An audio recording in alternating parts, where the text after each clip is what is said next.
So a very special 75-25 anniversary, and we're celebrating in a number of ways, including in the production of this book.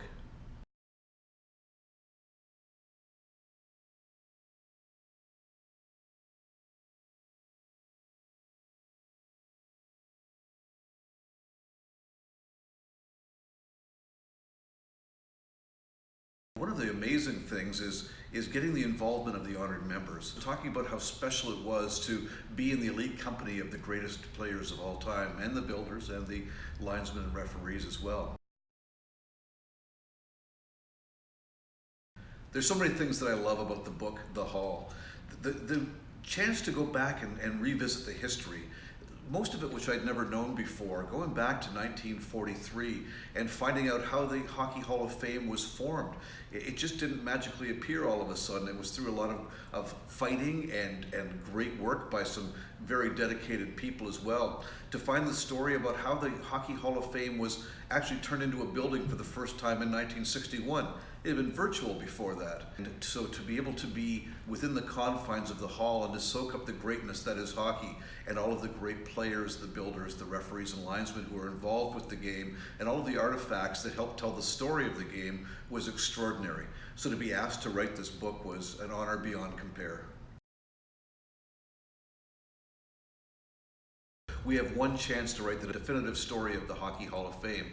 The 75-25 anniversary is the perfect timing for exactly that. So I want to incorporate as much of the history as I could, running the timeline from 1943 and even before, when the idea of a Hall of Fame started to be discussed in some circles throughout the hockey world, right through until its incorporation in 1943, the first honored members being inducted in 1945, how they struggled to try and build the Hockey Hall of Fame in Kingston, Ontario, and it never came to pass. They just weren't able to come up with the financing to do that. How a building was finally built in Toronto in 1961, and then here in 1993, moving to the Bank of Montreal building at Yonge and Front Street. So you want to tell the story from its beginning right through all the way along, but you also want to tell the fascinating stories that go along with it. So for example, the bank building at Yonge and Front is supposed to be inhabited by a ghost.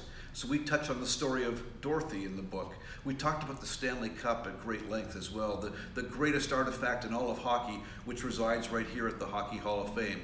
We talked about the Resource Center, where the most definitive collection of artifacts, print resources, online resources are all held there as well. Not in the same building, but in Etobicoke, Ontario.